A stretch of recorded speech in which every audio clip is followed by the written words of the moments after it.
हिंदी साहित्य के व्यंग्य सम्राट हरिशंकर परसाई जी का व्यंग्यात्मक लेख सदाचार का तावीज़, जिसके माध्यम से समाज की विसंगतियों का खुलासा लेखक बखूबी करते हैं। तो देखते हैं क्या कहते हैं परसाई जी। एक राज्य में हल्ला मचा कि भ्रष्टाचार बहुत फैल गया है।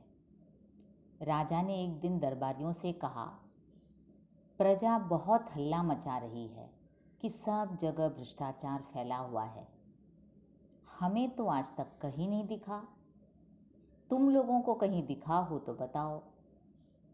दरबारियों ने कहा, जब हुजूर को नहीं दिखा तो हमें कैसे दिख सकता है।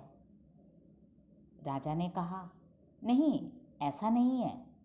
कभी कभी जो मुझे नहीं दिखता वह तुम्हें दिखता होगा। जैसे मुझे बुरे सपने कभी नहीं दिखते, पर तुम्हें दिखते होंगे। दरबारियों ने कहा, जी दिखते हैं, पर वह सपनों की बात है।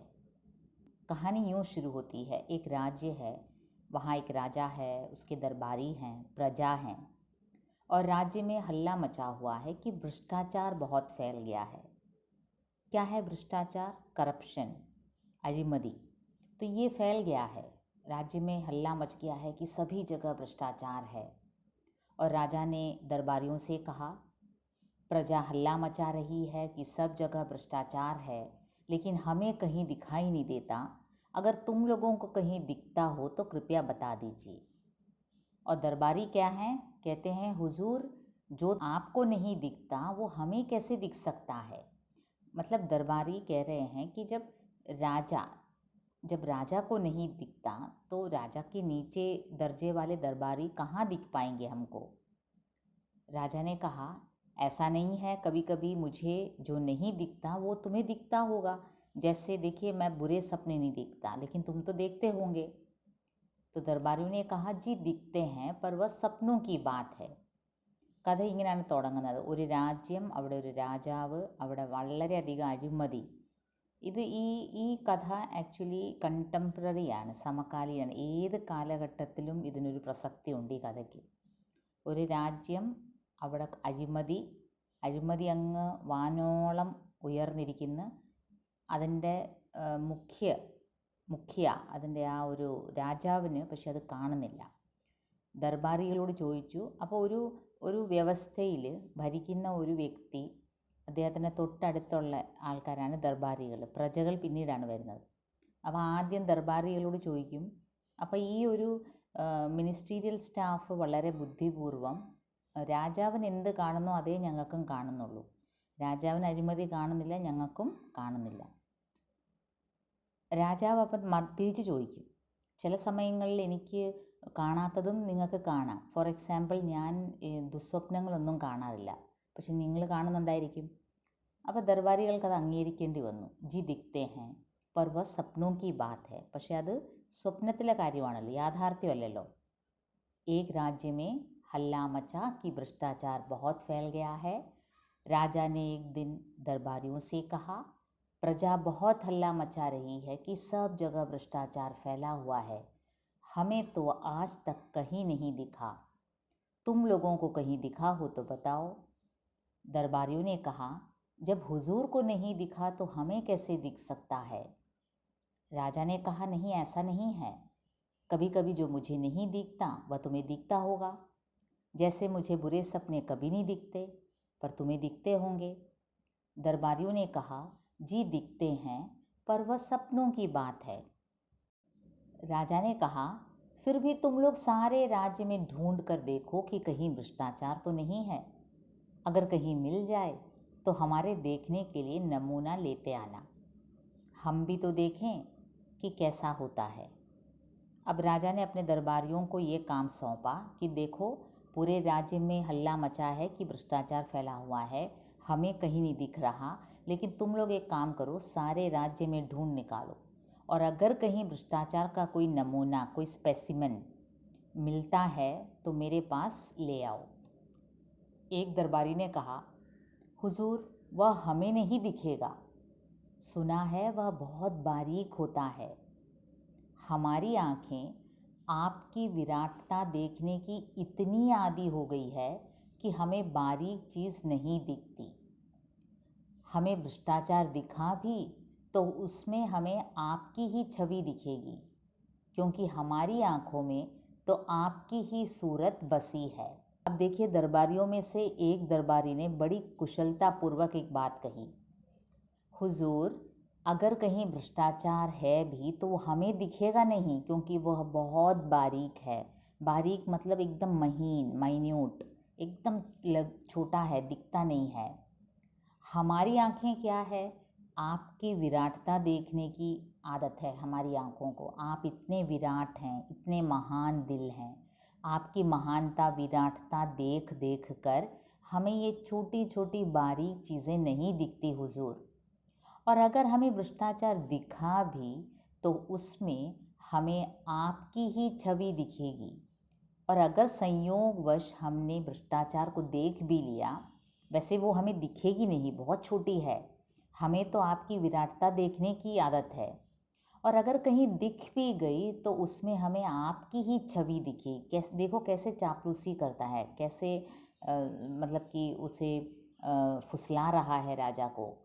हमारी आँखें तो आप, हमारी आँखों में तो आपकी ही सूरत बसी है, बस और कोई चीज़ हमें दिखता ही नहीं। आपकी विराटता दिखती है, आपकी महानता दिखती है, और इसलिए आपकी विराटता देख देख कर हमारी आँखें महीन चीज़ें देखती ही नहीं, दिखती भी नहीं हमें। और अगर संयोगवश कहीं दिख भी गया तो उसमें हमें आपकी ही छवि दिखेगी। വളരെ ബുദ്ധിപൂർവം രാജസദസ്സിലുള്ള ഒരു വ്യക്തി ഇങ്ങനെ ഒരു അഭിപ്രായം പറയും, ഞങ്ങളുടെ കണ്ണുകൾ അങ്ങയുടെ രാജാവിൻ്റെ വിശാലത കണ്ട് കണ്ട്, വലിയ വിശാല മനസ്സത കണ്ട് കണ്ട് ഞങ്ങൾക്ക് ഈ കുഞ്ഞു കാര്യങ്ങളൊന്നും ഞങ്ങളുടെ കണ്ണിൽ പെടാറേയില്ല ഇപ്പം. അഥവാ പെട്ടാൽ തന്നെ ഞങ്ങൾക്കതിൽ അങ്ങയുടെ രൂപമാണ് കാണാൻ പറ്റുന്നത്. മാക്സിമം ഈ ഭരിക്കുന്ന രാജാവിനെ വഴിതെറ്റിക്കാൻ വേണ്ടി വളരെ ബുദ്ധിപൂർവ്വം ഒരു ദർബാരി ഈ ഉത്തരം പറയും. രാജാവ് എന്താണ് ഉത്തരവിട്ടത്? ഢൂണ്ട് നിക്കാളോ, രാജ്യത്ത് എവിടെങ്കിലും ഭ്രഷ്ടാചാരം ഉണ്ടെങ്കിൽ അതിനെ കണ്ടുപിടിച്ചുകൊണ്ട് വരൂ, എനിക്കൊന്ന് കാണണം. ഒരു സ്പെസിമെൻ കൊണ്ടുവരൂ, ഒരു നമൂന ലേത്തെ ആന, ഹം ഭി തോ ദേഖേ കേസാ ഹോത്താ ഹെ. അതിന് ബുദ്ധിമുട്ടുള്ള കാര്യമാണ്. അഴിമതി തേടി എത്തുകയാണെങ്കിൽ എല്ലാവരും പിടിക്കപ്പെടും. അതുകൊണ്ട് വളരെ ബുദ്ധിപൂർവ്വം ദർബാറി പറയും, ഹുസൂർ, ഹുസൂർ എന്ന് വെച്ചാൽ രാജാവേ, അങ്ങയുടെ ഈ ഒരു വിശാലത കണ്ട് കണ്ട് ഞങ്ങളുടെ കണ്ണുകൾ ഈ ചെറിയ കുഞ്ഞു കുഞ്ഞു കാര്യങ്ങളൊന്നും ഞങ്ങളുടെ കണ്ണുകളിൽ പെടാറേയില്ല, ഞങ്ങൾക്ക് അങ്ങനെ ഒരു ശീലമില്ല. അഥവാ എങ്ങാനും ഞങ്ങളുടെ കണ്ണിൽ പെട്ടാൽ തന്നെ ഉസ്മേ ഹമേ आपकी ही छवि दिखेगी, क्योंकि हमारी आँखों में आपकी ही सूरत बसी है. राजा ने कहा, फिर भी तुम लोग सारे राज्य में ढूंढ कर देखो कि कहीं भ्रष्टाचार तो नहीं है. अगर कहीं मिल जाए तो हमारे देखने के लिए नमूना लेते आना, हम भी तो देखें कि कैसा होता है. एक दरबारी ने कहा, हुजूर, वह हमें नहीं दिखेगा, सुना है वह बहुत बारीक होता है. हमारी आँखें आपकी विराटता देखने की इतनी आदी हो गई हैं कि हमें बारीक चीज़ नहीं दिखती. हमें भ्रष्टाचार दिखा भी तो उसमें हमें आपकी ही छवि दिखेगी, क्योंकि हमारी आँखों में तो आपकी ही सूरत बसी है. पर अपने राज्य में एक जाति रहती है जिसे विशेषज्ञ कहते हैं. इस जाति के पास कुछ ऐसा अंजन होता है कि उसे आँखों में आंच कर वे बारीक से बारीक चीज़ भी देख लेते हैं. मेरा निवेदन है कि इन विशेषज्ञों को ही हुजूर भ्रष्टाचार ढूंढने का काम सौंपे. അപ്പോൾ ഒരു ഐഡിയ ഉണ്ട്, ഞങ്ങളുടെ കണ്ണുകൾ അങ്ങയുടെ വിശാലത കണ്ട് കണ്ട് ശീലിച്ചിരിക്കുകയാണ്. हमें आपकी महानता के सिवा हमारी आँखों में कुछ नहीं दिखता हुजूर. लेकिन हमारे राज्य में एक जाति है, एक विशेषज्ञ जाति, एक स्पेशलिस्ट हैं. उनका क्या है, उनके पास एक ऐसा काजल है, एक अंजन है जो वे आँखों में लगाते हैं और उन्हें बारीक से बारीक चीज़ भी दिख जाती है. इसलिए हुजूर, हमारा निवेदन है कि इन विशेषज्ञों को ही ആ ഭ്രഷ്ടാചാർ ढूंढने का काम सौंपे. ഞങ്ങൾക്ക് അങ്ങയുടെ വിശാലത മാത്രമേ കാണത്തുള്ളൂ, അങ്ങയുടെ മഹാനത മാത്രമേ ഞങ്ങളുടെ കണ്ണുകൾ ഈ പെടത്തുള്ളൂ. ഞങ്ങളുടെ കണ്ണുകൾക്ക് അതാണ് ശീലം. പക്ഷേ നമ്മുടെ രാജ്യത്ത് ഒരു സ്പെഷ്യലിസ്റ്റ് കാറ്റഗറി ആൾക്കാരുണ്ട്. അവരുടെ കയ്യിൽ ഒരു പ്രത്യേക തരത്തിലുള്ള കൺമഷിയുണ്ട്. അത് കണ്ണിൽ അങ്ങോട്ട് ഇട്ടാൽ തന്നെ മൈന്യൂട്ട് കാര്യങ്ങൾ വരെ അവർ കണ്ടുപിടിക്കും. तो इसलिए क्या है आइडिया, अपने राज्य में एक जाति रहती है जिसे विशेषज्ञ कहते हैं. इस जाति के पास कुछ ऐसा अंजन होता है कि उसे आँखों में आंज कर वे बारीक से बारीक चीज़ भी देख लेते हैं. बारीक मीन्स माइन्यूट. मेरा निवेदन है कि इन विशेषज्ञों को ही हुजूर भ्रष्टाचार ढूंढने का काम सौंपे. अब जब दरबारियों ने ये सलाह दिया तो राजा भी विशेषज्ञों को बुलाने में लग गए. राजा ने विशेषज्ञ जाति के 5 आदमी बुलाए और कहा, सुना है हमारे राज्य में भ्रष्टाचार है, पर वह कहाँ है यह पता नहीं चलता. तुम लोग उसका पता लगाओ. अगर मिल जाए तो पकड़ कर हमारे पास ले आना. अगर बहुत हो तो नमूने के लिए थोड़ा सा ले आना. विशेषज्ञों ने उसी दिन से छानबीन शुरू कर दी. देखिए, राजा की आज्ञा के मुताबिक 5 विशेषज्ञ बुलाए गए और राजा ने उन्हें समझाया, देखो हमारे राज्य में सुना है बहुत भ्रष्टाचार है, तुम ढूंढ निकालो, और अगर उसे उसका अता पता मिल जाए तो उसे पकड़ कर मेरे पास ले आओ, और अगर बहुत हो, पकड़ कर लाने में मुश्किल हो तो नमूना के लिए कम से कम थोड़ा सा ले आओ. विशेषज्ञों ने उसी दिन से छानबीन शुरू कर दी. 2 महीने बाद वे फिर से दरबार में हाजिर हुए. അപ്പോൾ രാജാവ് 5 സ്പെഷ്യലിസ്റ്റുകളെ ഏൽപ്പിക്കും. എൻ്റെ രാജ്യത്ത് ഒരുപാട് അഴിമതി ഉണ്ടെന്ന് കേൾക്കുന്നു, അതിനെ എവിടെയെങ്കിലും കണ്ടു കിട്ടിയാൽ അതിനെ പിടിച്ചെൻ്റെ മുമ്പിൽ കൊണ്ടുവരൂ. അതല്ല ഒരുപാടുണ്ട്, കൊണ്ടുവരാൻ ബുദ്ധിമുട്ടാണെങ്കിൽ ഒരു സ്പെസിമനായിട്ട് കുറച്ചെങ്കിലും കൊണ്ടുവന്ന് കാണിക്കൂ. അന്ന് തൊട്ട് വിശേഷജ്ഞർ ആ രാജ്യം മുഴുവനും छानबीन शुरू कर दी. छानबीन करना अഴിച്ച് പറക്കുക. 2 महीने बाद वे फिर से दरबार में हाजिर हुए. राजा ने पूछा, विशेषज्ञों तुम्हारी जांच पूरी हो गई? जी सरकार. क्या तुम्हें भ्रष्टाचार मिला? जी बहुत सा मिला. राजा ने हाथ बढ़ाया, लाओ मुझे बताओ, देखूं कैसा होता है. अब देखो, ये राजा सोच रहा है ये भ्रष्टाचार ऐसा कुछ स्थूल वस्तु है जिसे हाथ से छुआ जा सकता है, पकड़ा जा सकता है. देखिए, ये जो हाई पोजीशन में जो नेता बैठा है, राजा बैठा है, वो इतना अक्ल का मारा है कि उसने भ्रष्टाचार को क्या समझ रखा है. ये अक्सर कई बार होता है, जो बहुत ही बड़े पोजीशन में है उसे ही चीज़ों का सही तरीका नहीं मालूम है कि क्या क्या है, तब प्रजा और उस देश की हालत क्या होगी. यही परसाई जी यहाँ दिखाना चाहते हैं. राजा ने विशेषज्ञ जाति के 5 आदमी बुलाए और कहा, सुना है हमारे राज्य में भ्रष्टाचार है, पर वह कहाँ है यह पता नहीं चलता. तुम लोग उसका पता लगाओ. अगर मिल जाए तो पकड़ कर हमारे पास ले आना. अगर बहुत हो तो नमूने के लिए थोड़ा सा ले आना. विशेषज्ञों ने उसी दिन से छानबीन शुरू कर दी. 2 महीने बाद वे फिर से दरबार में हाजिर हुए. राजा ने पूछा, विशेषज्ञों तुम्हारी जांच पूरी हो गई? जी सरकार. क्या तुम्हें भ्रष्टाचार मिला? जी बहुत सारा मिला.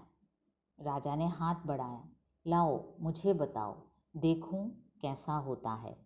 तो कितने विशेषज्ञों को काम सौंपा था? राजा ने 5 विशेषज्ञों को सौंपा और उन्होंने कितना टाइम लगाया? 2 महीना लगाया. 2 महीने के बाद वे वापस आए, अपने छानबीन पूरी की और उन्होंने बताया कि बहुत सा भ्रष्टाचार मिला.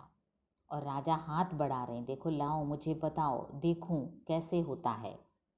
इस पर विशेषज्ञों ने कहा, हुजूर वह हाथ की पकड़ में नहीं आता, वह स्थूल नहीं सूक्ष्म है, अगोचर है, पर वह सर्वत्र व्याप्त है.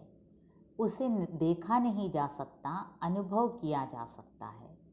तो विशेषज्ञों ने कहा, हुजूर उसे हाथ में पकड़ा नहीं जा सकता क्योंकि वह स्थूल वस्तु नहीं है, वह काफ़ी सूक्ष्म है, अगोचर है, जिसे देखा नहीं जा सकता, पर वह सर्वत्र व्याप्त है, उसे देखा नहीं जा सकता, അനുഭव किया जा सकता है.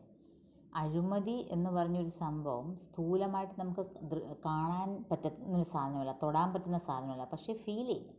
നമ്മളൊരു ഓഫീസിൽ ചെന്ന് കൈക്കൂലി ചോദിക്കുമ്പം അത് അഴിമതിയാണ്, അത് നമുക്ക് ഫീൽ ചെയ്യാം അഴിമതി ഉണ്ടെന്ന്. ഒരു ടെൻഡർ വിളിച്ച് അതിൽ കള്ളത്തരം കാണിക്കുമ്പോൾ അതിൽ അഴിമതി ഉണ്ട്, പക്ഷേ എവിടെയാ എന്തുവാന്ന് ആർക്കും അറിയില്ല. राजा सोच में पड़ गए. बोले, विशेषज्ञों, तुम कहते हो कि वह सूक्ष्म है, अगोचर है और सर्वव्यापी है. ये गुण तो ईश्वर के हैं, तो क्या भ्रष्टाचार ईश्वर है? देखो कैसे लेखक व्यंग्य करता है कि ये अഴിമതി, ये भ्रष्टाचार जो है ईश्वरीय गुणों से युक्त है, क्योंकि ईश्वर ही तो ऐसा है जो सूक्ष्म है, अगोचर है, जिसका कोई रंग रूप नहीं है, सर्वव्यापी है, लेकिन सभी को फील किया जा सकता है ईश्वर का प्रेजेंस, लेकिन दिखने में कहीं नहीं है. राजा सोच में पड़ गए. बोले, विशेषज्ञों, तुम कहते हो कि वह सूक्ष्म है, अगोचर है, सर्वव्यापी है, ये गुण तो ईश्वर के हैं, तो क्या भ्रष्टाचार ईश्वर है? विशेषज्ञों ने कहा, हाँ महाराज, अब भ्रष्टाचार ईश्वर हो गया है. एक दरबारी ने पूछा, पर वह है कहाँ, कैसे अनुभव होता है? अब विशेषज्ञों ने कहा, महाराज, आजकल ये जो भ्रष्टाचार जो है ईश्वरीय समान हो गया है, ईश्वर के समान हो गया है. एक दरबारी ने कहा, कहाँ है, कैसे अनुभव होता है? विशेषज्ञों ने जवाब दिया, वह सर्वत्र है, वह इस भवन में है, वह महाराज के सिंहासन में है.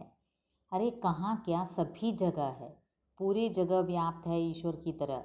वो इस राज दरबार में है, ज़्यादा क्या कहूँ, आपके सिंहासन में है. सिंहासन में है कहकर राजा साहब उछल कर दूर खड़े हो गए. കേട്ടതും രാജാവ് ചാടി എണീറ്റു. ഈ ഒരു സിംഹാസനത്തിലും അഴിമതി ഉണ്ട് അന്ന് കേട്ടപ്പോൾ രാജാവ് അതിൽ നിന്ന് ചാടി എണീറ്റു. विशेषज्ञों ने कहा, हुजूर, वह हाथ की पकड़ में नहीं आता, वह स्थूल नहीं, सूक्ष्म है, अगोचर है, पर वह सर्वत्र व्याप्त है, उसे देखा नहीं जा सकता, अनुभव किया जा सकता है. राजा सोच में पड़ गए.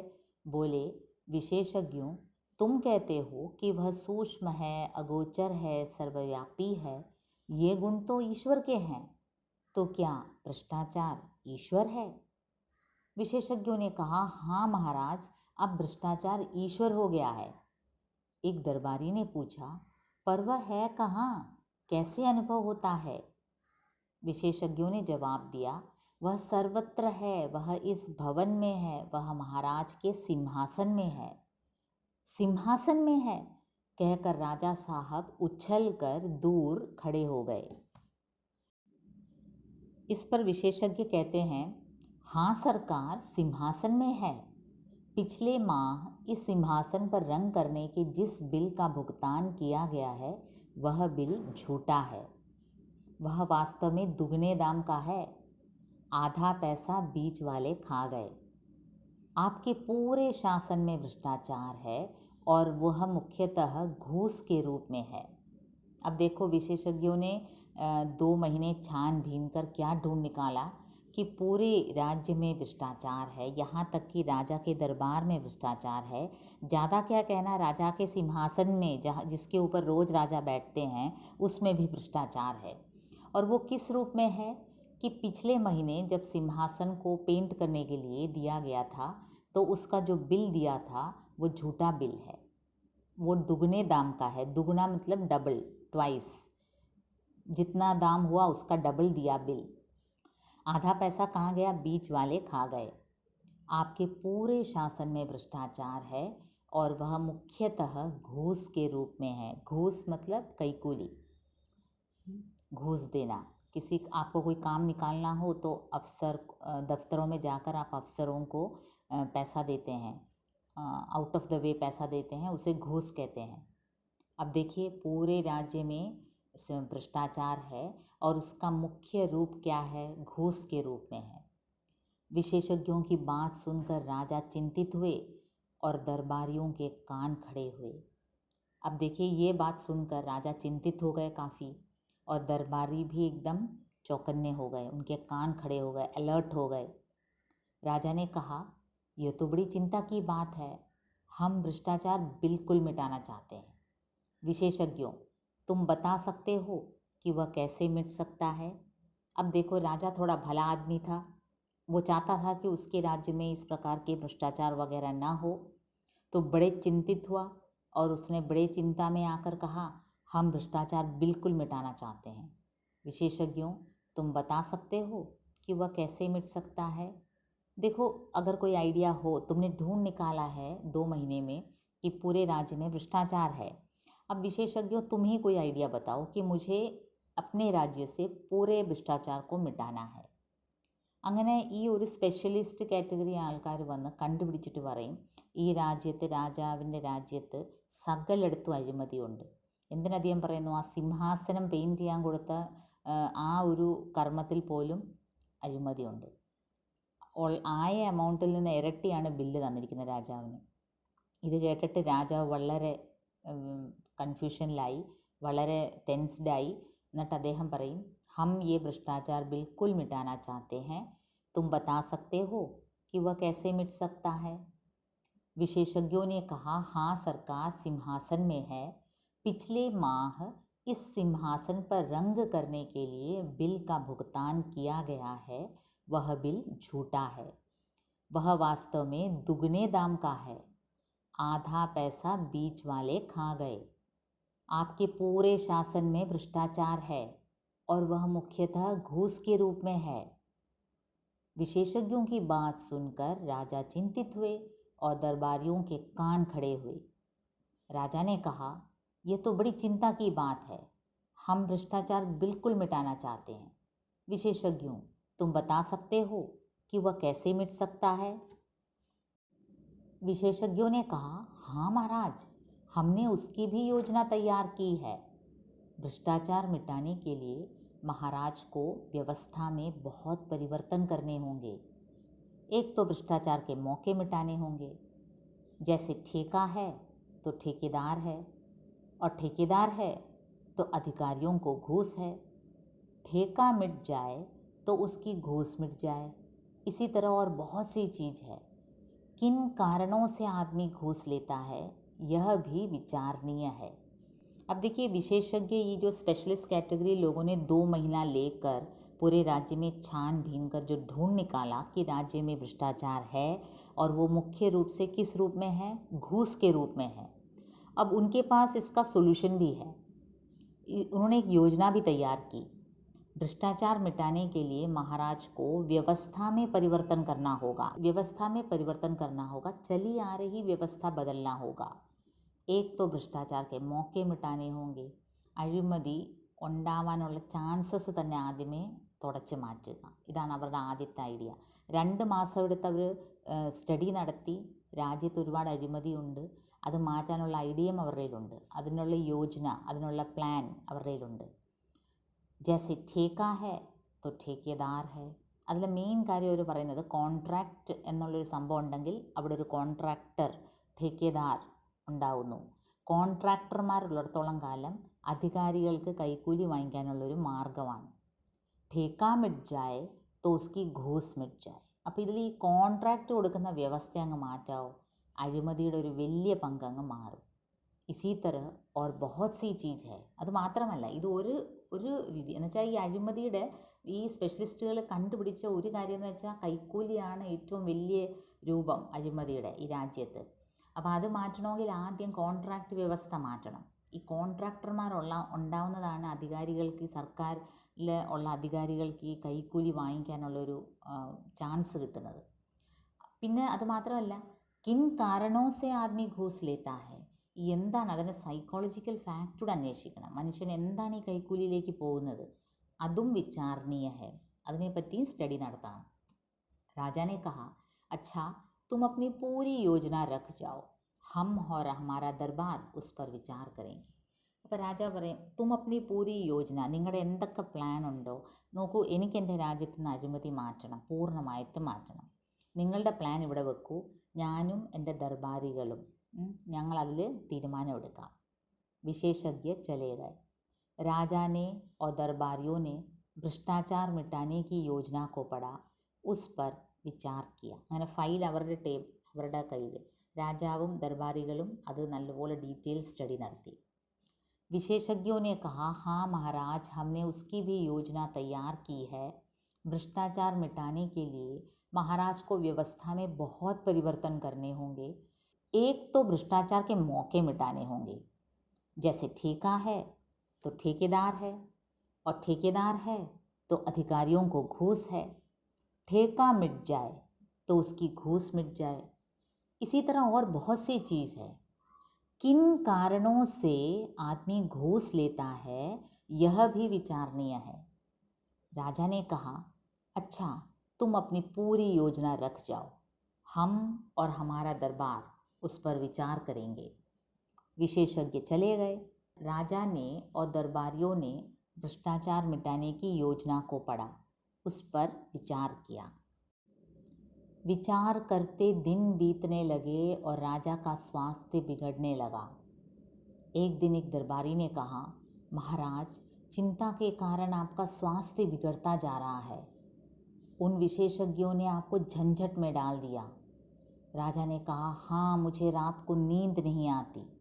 दूसरा दरबारी बोला, ऐसी रिपोर्ट को आग के हवाले कर देना चाहिए जिससे महाराज की नींद में खलल पड़े. देखिए, विचार करते करते बेचारा राजा एकदम दुखी हो गया, टेंस्ड हो गया, उसका स्वास्थ्य बिगड़ने लगा. और एक दिन ये देखकर दरबारी ने कहा, महाराज, चिंता के कारण आपका स्वास्थ्य बिगड़ता जा रहा है, आपका हेल्थ एकदम खराब होता जा रहा है. तो उन विशेषज्ञों ने तो आपको झंझट में डाल दिया. झंझट मीन्स एकदम कन्फ्यूजन में डाल दिया. राजा ने कहा, हाँ मुझे रात को नींद नहीं आती. और ये सच भी था. बेचारा राजा, उसे रात को नींद नहीं आती थी. वो तो चाहता था दिल से कि उसके राज्य से भ्रष्टाचार हटे. दूसरा दरबारी बोला, ऐसी रिपोर्ट को आग के हवाले कर देना चाहिए जिससे महाराज की नींद में खलल पड़े. अरे, जो रिपोर्ट हमारे राजा को सोने ही नहीं देता, इतना परेशान करके रखा हुआ है, इतना तनाव पैदा कर रहा है, उस റിപ്പോർട്ട് को तो आग में जला देना चाहिए. ഇങ്ങനത്തെ ഒരു റിപ്പോർട്ട് ഈ വിശേഷജ്ഞരെ കൊടുത്തിട്ട് പോയി ഈ സ്പെഷ്യലിസ്റ്റുകൾ. നമ്മുടെ രാജാവിന് ഉറക്കം പോലും വരുന്നില്ല. അങ്ങനത്തെ ഒരു റിപ്പോർട്ടിനെ എന്താ ചെയ്യേണ്ടത്? എടുത്ത് തീയിൽ കത്തിച്ച് കളയാം. ഈ റിപ്പോർട്ട് പ്രാബല്യത്തിൽ വന്നാൽ വരുന്ന രീതിയിൽ ഈ ദർബാറികൾക്കൊന്നും അഴിമതി നടത്താൻ പറ്റില്ല. ഈ റിപ്പോർട്ട് പ്രാബല്യത്തിൽ വന്നാൽ ഇതിൻ്റെ മുകളിൽ കറക്റ്റായിട്ട് നടപടിയെടുത്താൽ രാജ്യത്തിന് അഴിമതി പോവും. അത് ഇവരെ എല്ലാവരെയും ബാധിക്കും. അതുകൊണ്ട് വളരെ ബുദ്ധിപൂർവ്വം ഇവർ രാജാവിനെ സൂചിപ്പിക്കാൻ വേണ്ടി രാജാവിൻ്റെ ഹെൽത്തിനെ പറ്റി, രാജാവിന് ഉറക്കം വരുന്നില്ല എന്നൊക്കെ പറഞ്ഞ് ഈ റിപ്പോർട്ട് കത്തിക്കണമെന്നുള്ളൊരു തീരുമാനത്തിൽ എത്തും. राजा ने कहा, पर करें क्या? तुम लोगों ने भी भ्रष्टाचार मिटाने की योजना का अध्ययन किया है. तुम्हारा क्या मत है? क्या उसे काम में लाना चाहिए? അപ്പോൾ രാജാ പറയും, പക്ഷേ എന്ത് ചെയ്യാനാണ്? നിങ്ങളും വായിച്ചതല്ലേ ഈ യോജന, നിങ്ങൾ പറയൂ, നിങ്ങൾക്ക് വേറെ ഐഡിയ വല്ലതും ഉണ്ടോ? विचार करते दिन बीतने लगे और राजा का स्वास्थ्य बिगड़ने लगा. एक दिन एक दरबारी ने कहा, महाराज, चिंता के कारण आपका स्वास्थ्य बिगड़ता जा रहा है. उन विशेषज्ञों ने आपको झंझट में डाल दिया. राजा ने कहा, हाँ मुझे रात को नींद नहीं आती. दूसरा दरबारी बोला, ऐसी रिपोर्ट को आग के हवाले कर देना चाहिए जिससे महाराज की नींद में खलल पड़े. राजा ने कहा, पर करें क्या? तुम लोगों ने भी भ्रष्टाचार मिटाने की योजना का अध्ययन किया है. तुम्हारा क्या मत है? क्या उसे काम में लाना चाहिए? दरबारियों ने कहा, महाराज, वह योजना क्या है? एक मुसीबत है. उसके अनुसार कितने उलटफेर करने पड़ेंगे, कितनी परेशानी होगी, सारी व्यवस्था उलट पलट हो जाएगी. जो चला आ रहा है उसे बदलने से नई नई कठिनाइयाँ पैदा हो सकती हैं.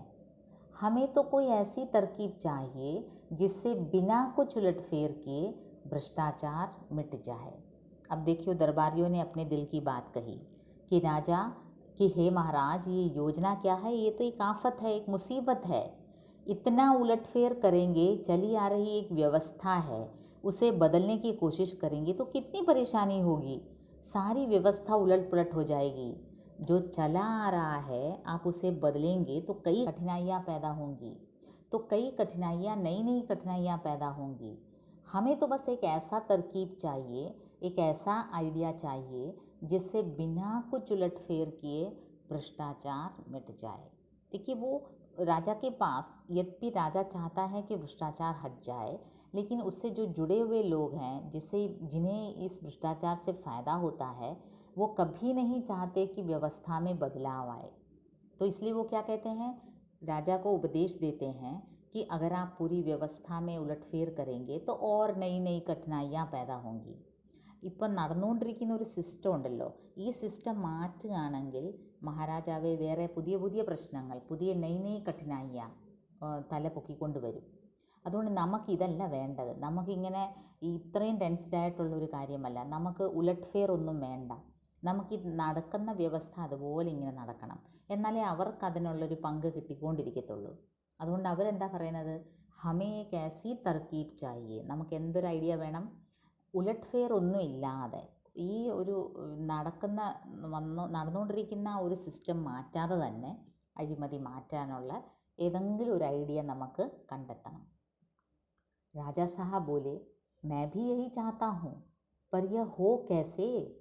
हमारे प्रपितामह को तो जादू आता था, हमें वह भी नहीं आता.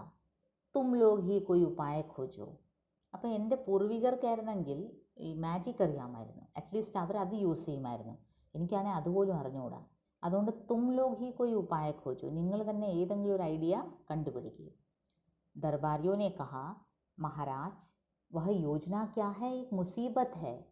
उसके अनुसार कितने उलटफेर करने पड़ेंगे, कितनी परेशानी होगी, सारी व्यवस्था उलट पलट हो जाएगी.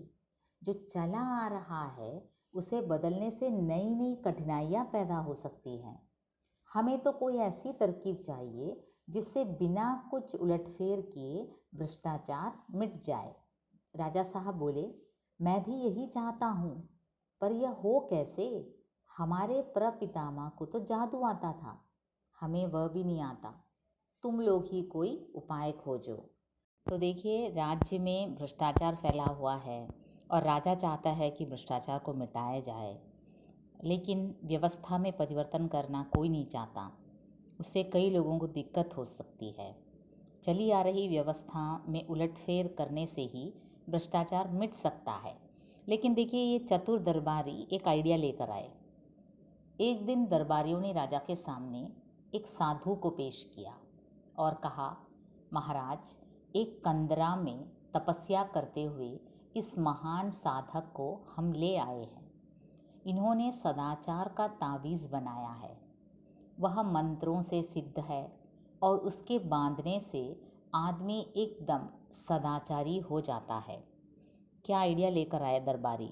एक साधु को पेश किया राजा के सामने दरबार में और कहा कि एक गुफा में, एक कंदरा में बैठकर तपस्या कर रहे थे ये महान साधक, और इन्होंने क्या किया है, सदाचार का तावीज़ बनाया है. तावीज़ आपको पता है, जो मंत्र वगैरह फूंक कर हम पहनते हैं. देखिए, ये ऐसा होता है तावीज़.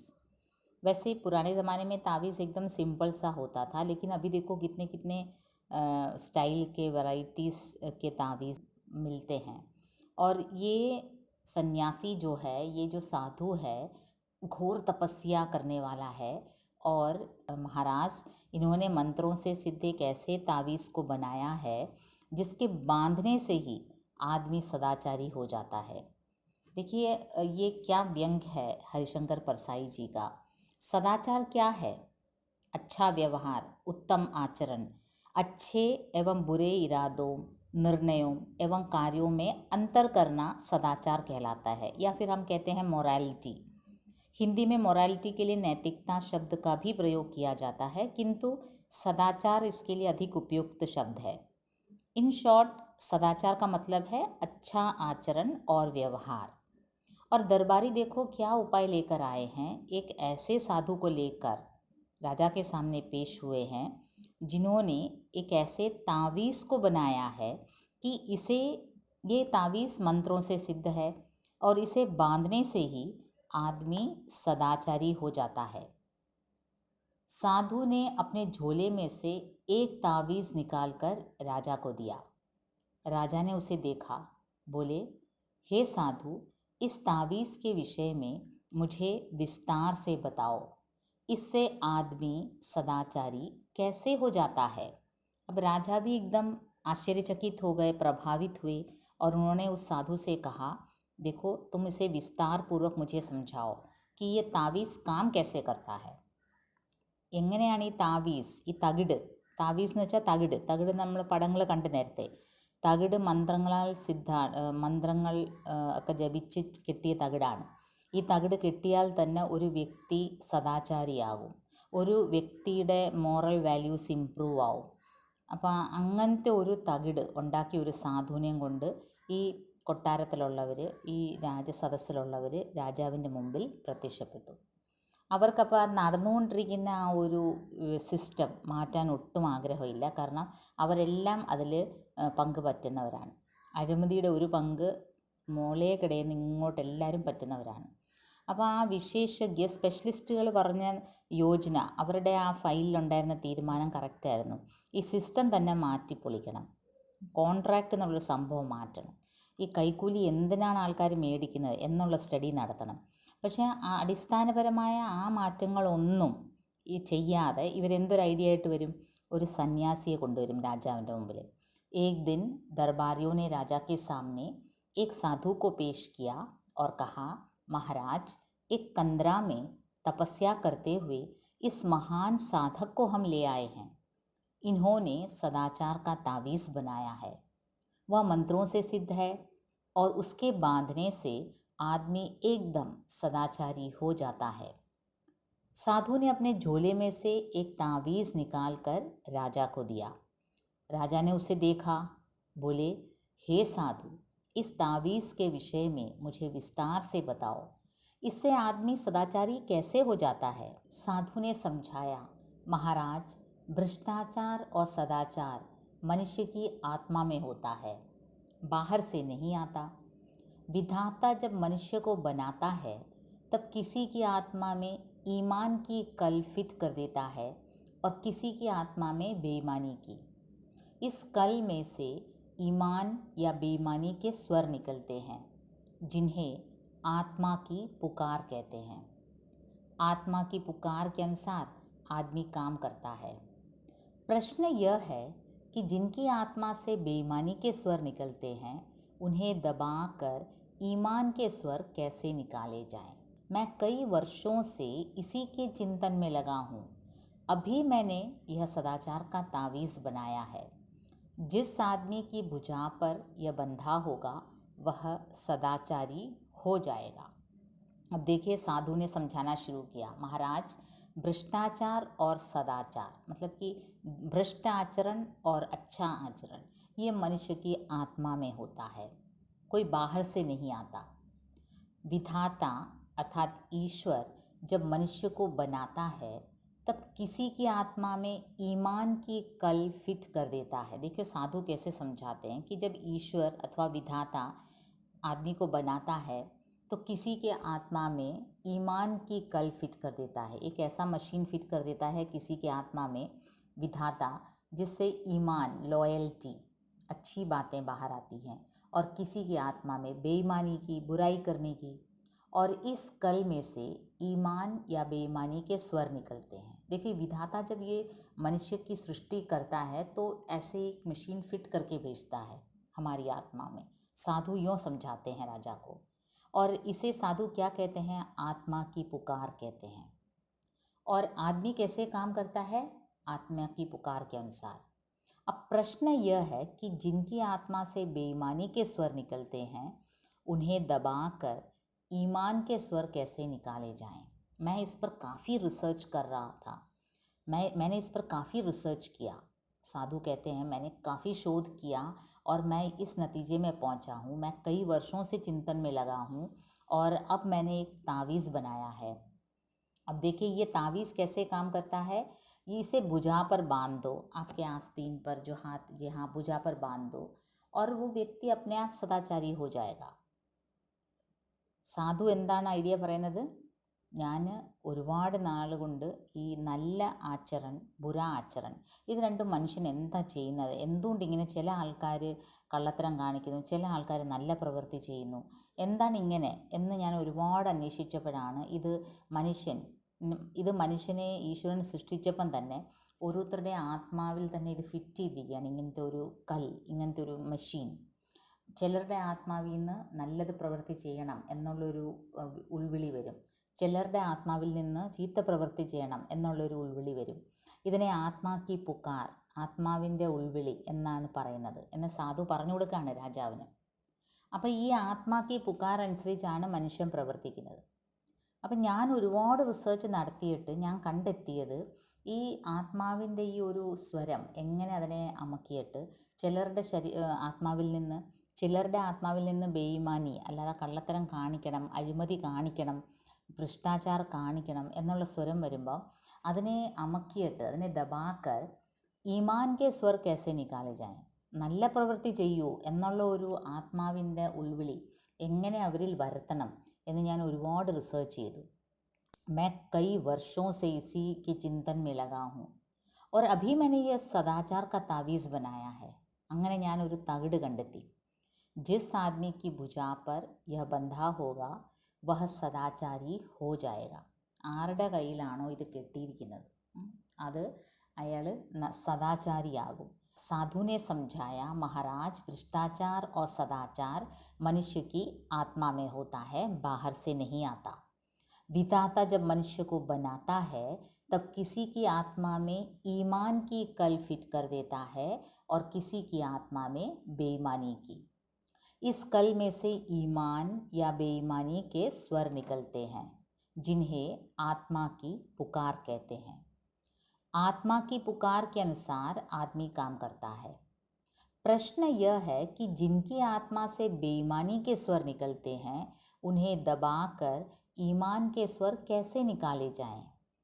मैं कई वर्षों से इसी के चिंतन में लगा हूँ. अभी मैंने यह सदाचार का तावीज़ बनाया है. जिस आदमी की भुजा पर यह बंधा होगा वह सदाचारी हो जाएगा. मैंने कुत्ते पर भी इसका प्रयोग किया है. यह तावीज़ गले में बांध देने से कुत्ता भी रोटी नहीं चुराता. देखो, आदमी की बात छोड़ो, कुत्ता भी एकदम बेईमानी करना रोक देता है और एकदम ईमानदार हो जाता है. बात यह है कि इस तावीज़ में से भी सदाचार के स्वर निकलते हैं. जब किसी की आत्मा बेईमानी के स्वर निकालने लगती है तब इस तावीज़ की शक्ति आत्मा का गला घोंट देती है और आदमी को तावीज़ से ईमान के स्वर सुनाई पड़ते हैं. वह इन स्वरों को आत्मा की पुकार समझकर सदाचार की ओर प्रेरित होता है. यही इस तावीज़ का गुण है महाराज. देखो कैसे समझाते हैं कि मैंने इसका एक्सपेरिमेंट कुत्ते पर भी किया है. कुत्ता भी नहीं रोटी चुराता. ये कैसे काम करता है मेरा तावीज़. देखिए, विधाता ने जब हमें बनाया है तो किसी के आत्मा में ईमान का कल फिट कर दिया है और उसमें से ईमानदारी की आवाज़ निकलती है, किसी के आत्मा में बेईमानी की. अब हमने ये क्या किया, जब ये बेईमानी के स्वर निकलने लगती है आत्मा से, तो अगर उस व्यक्ति ने तावीज़ पहना हो तो तावीज़ की शक्ति कैसे काम करती है, उस व्यक्ति की आत्मा का गला घोंट देती है जिससे बेईमानी के स्वर निकलते हैं. और आदमी को क्या स्वर सुनाई पड़ता है, ईमान का स्वर. ये तावीज़ का चमत्कार है.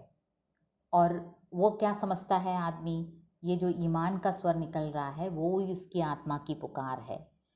इस प्रकार इन स्वरों को, तावीज़ से निकले स्वर को आत्मा की पुकार समझकर आदमी क्या होता है, सदाचार की ओर प्रेरित होता है. देखिए, आदमी हमेशा अपने आत्मा की पुकार के अनुसार ही काम करता है और विधाता ने उन्हें सृष्टि करते समय ही किसी के आत्मा में ईमान फिट कर दिया, किसी के बेईमान.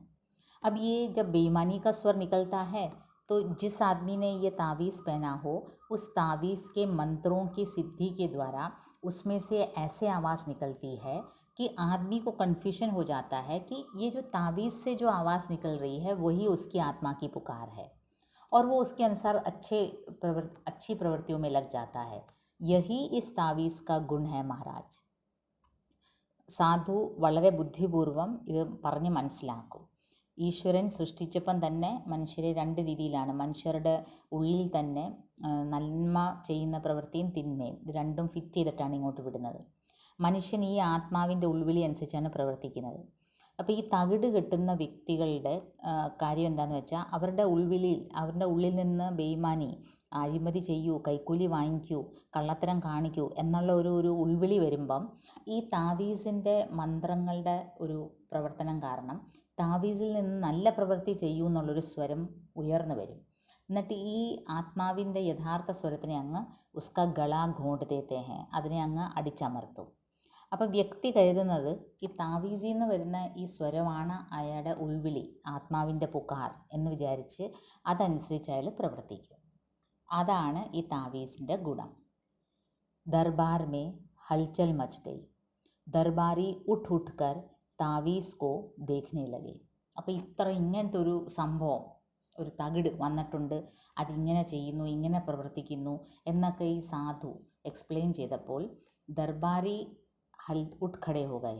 അവിടെയുള്ള എല്ലാവരും, സദസ്സിലുള്ള എല്ലാവരും, രാജസദസ്സിലുള്ള എല്ലാവരും എണ്ണീറ്റ് നിന്ന് ഈ മന്ത്രങ്ങളാൽ ഈ അത്ഭുതകരമായ ഈ തകിടിനെ കാണാൻ എല്ലാവരും എണ്ണീറ്റ് നിന്നു.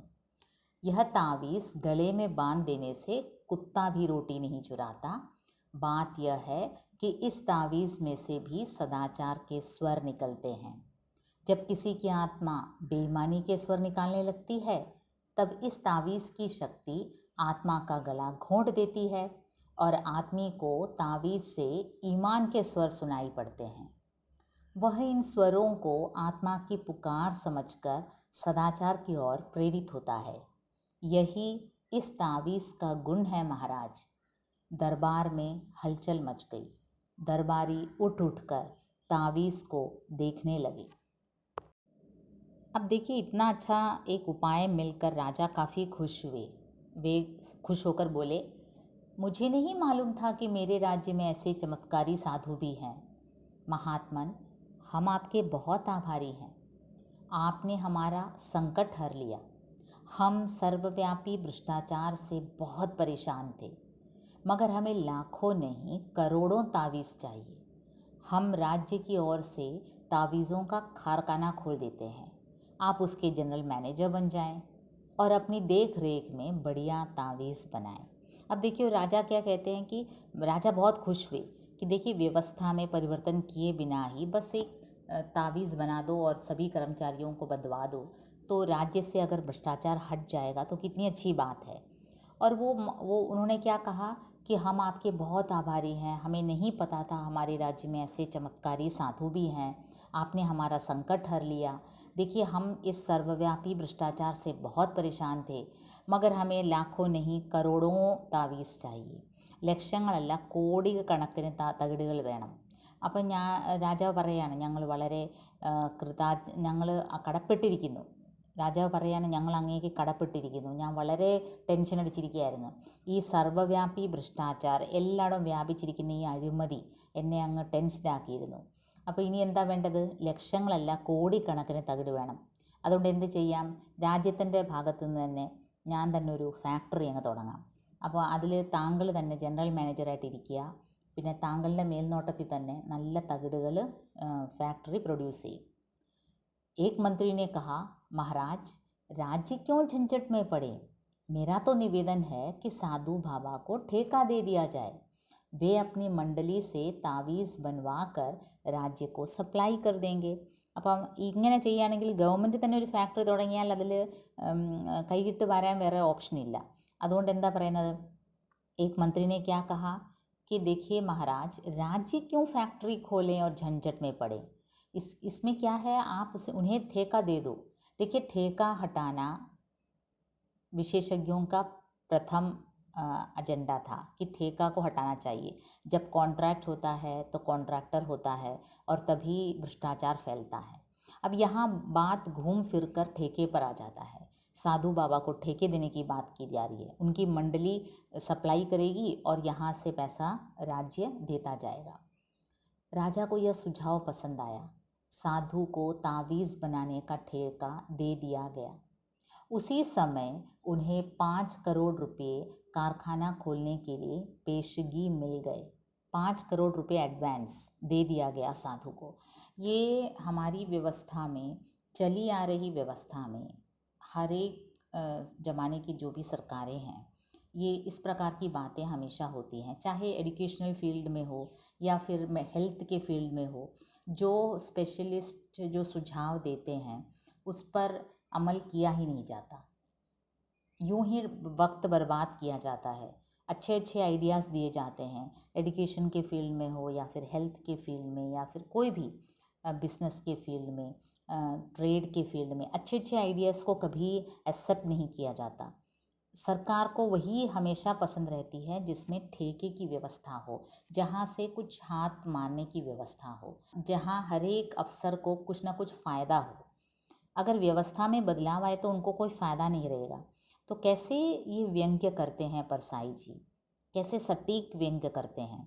उनका व्यंग्य इतना, व्यंग्य की यही खासियत है कि केवल हंसाता नहीं है, डंके की चोट पर मारता है।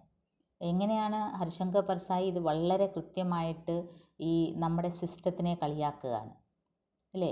അഴിമതി മാറ്റണമെങ്കിൽ ഏറ്റവും ആദ്യം വേണ്ടത് ഈ സിസ്റ്റം അഴിച്ചു പൊളിക്കുകയാണ്. നമ്മുടെ ഇന്നത്തെ കാലഘട്ടത്തിലും എക്കാലവും നമ്മുടെ സർക്കാരുകൾ, എല്ലാ സർക്കാരുകളിലും ഇതേപോലെ ഐഡിയാസ് എപ്പോഴും വരും. ഈ സ്പെഷ്യലിസ്റ്റുകളെ പോലെ ഓരോ ഫീൽഡിലും, അത് ഹെൽത്ത് ആയാലും എഡ്യൂക്കേഷൻ ആയാലും ട്രേഡ് ആയാലും ടൂറിസം ആയാലും ഏത് മേഖലകളിലും അതിനെ ഒരു റിവൈവിങ് പോയിന്റിൽ ഒരുപാട് നല്ല നല്ല ഐഡിയാസ് കീപ്പപ്പ് ചെയ്യും. ഒരുപാട് പേരുടെ എഫേർട്ട് ഫയലുകൾ മാത്രം ഒതുങ്ങും.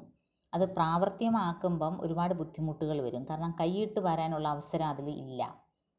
അതിൻ്റെ ഒരു ഉദാഹരണമായിട്ടാണ് ഈ സദാചാർ കാ താവീസ് വളരെ മർമ്മം ചേർത്ത് എഴുത്തുകാരൻ ഇതിൽ പ്രകടിപ്പിച്ചിരിക്കുന്നത്. അതാണ് ഈ സെട്ടയറിൻ്റെ പ്രത്യേകത. കൊള്ളേണ്ടവർക്ക് കൊള്ളും.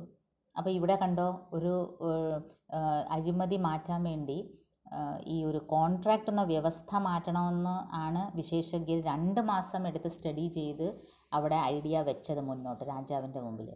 അപ്പോൾ ഇവിടെ ഇപ്പം അത് മാറ്റിയിട്ട് ഒരു വലിയ കോൺട്രാക്റ്റ്, ഒരു 5 കോടി രൂപ അഡ്വാൻസ് കൊടുക്കുന്ന, പേശുഗി ദേന മീൻസ് അഡ്വാൻസ് ദേന, അത് കൊടുത്തിട്ട് ഒരു കോൺട്രാക്റ്റ് സൈൻ ചെയ്യാണ് ഒരു സന്യാസി പറഞ്ഞ ഒരു ഐഡിയയിൽ.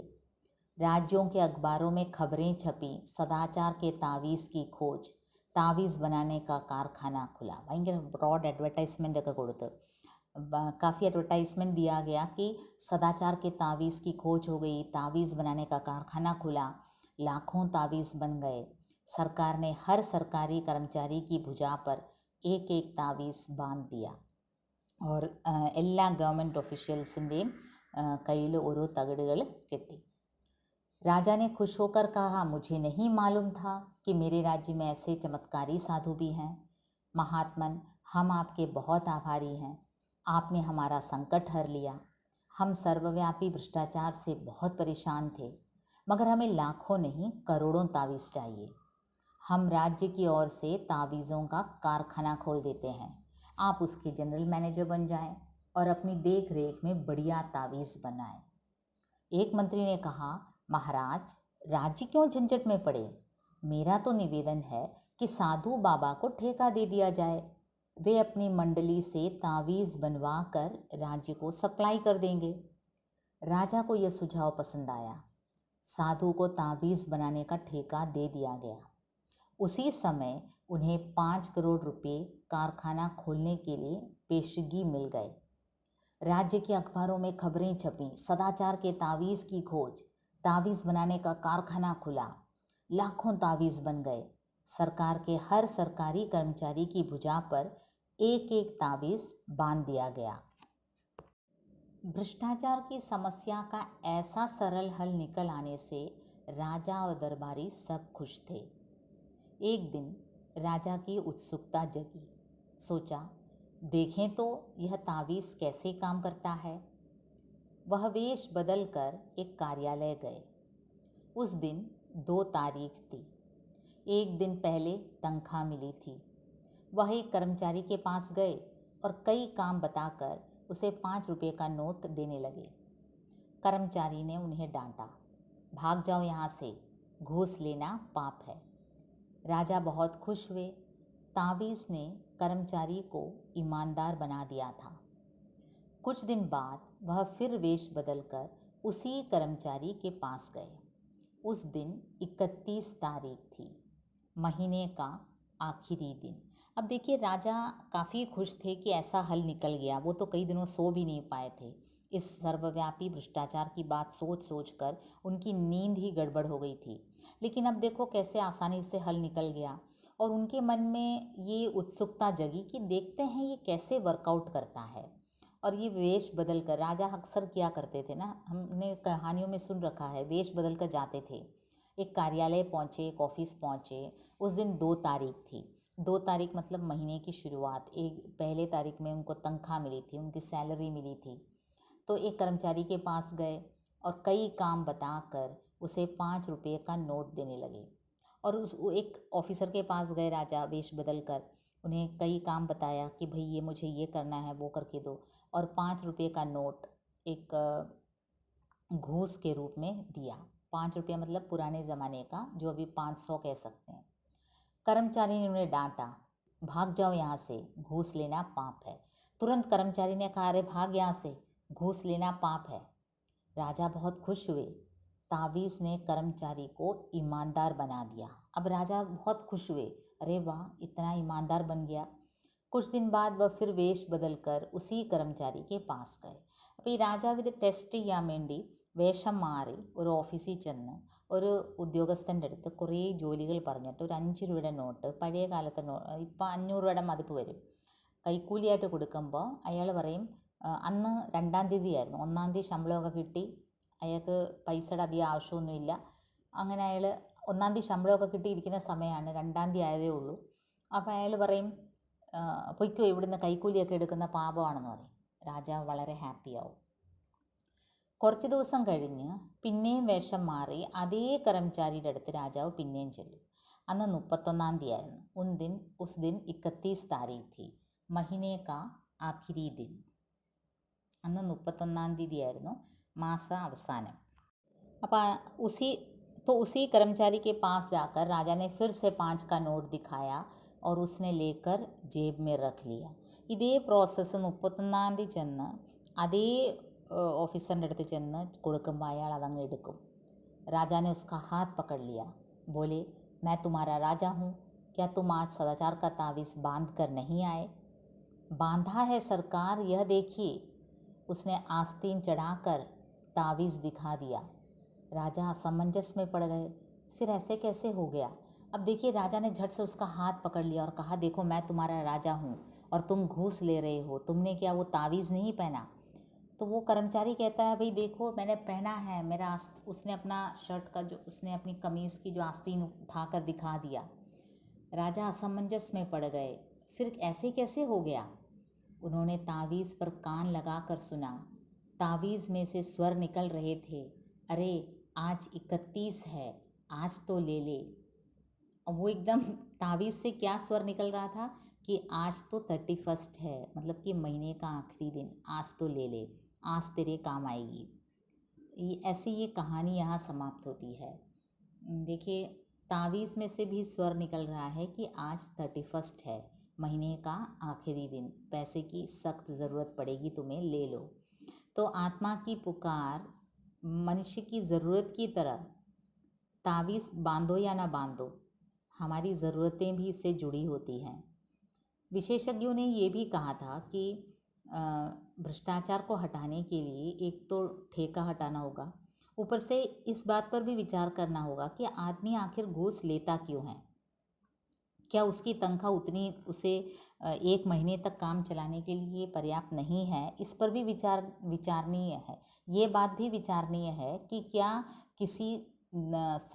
किसी अफसर की जो तनख्वाह है वो उसे 1 महीने तक आराम से गुजार करने के लिए पर्याप्त है या नहीं. इस बात पर विचार करना चाहिए. ऐसे विशेषज्ञों ने कहा था कि आदमी आखिर घूस लेता क्यों है. लेकिन उन सभी उपायों को अनसुना कर एक साधु को तावीज़ बनाने के लिए दे दिया गया. और परसाई जी ने देखो तावीज़ में से भी स्वर निकाला कि आज 31 है, आज तो ले ले. तो ये सदाचार का जो तावीज़ है, हरिशंकर परसाई जी की एक ऐसी कहानी है जो हमेशा हमें सोचने के लिए बाध्य करती है कि भ्रष्टाचार को आखिर इस प्रकार के तावीज़ों से हटाया भी जा सकता है। तावीज़ों में मंत्र फूंकने से क्या भ्रष्टाचार हट सकता है? व्यवस्था में परिवर्तन करना ही असल बात है। व्यवस्था में उलटफेर करना अफसरों को बिल्कुल पसंद नहीं, क्योंकि घूस लेने में जो सुख है वो उन्होंने इतना उसका आस्वादन कर लिया है कि उससे हटकर ईमानदारी से काम करने में उन्हें दिक्कत होती है। तो यहीं ये कहानी समाप्त होती है। हम इसके विश्लेषणात्मक अध्ययन लेकर फिर प्रस्तुत होंगे। धन्यवाद।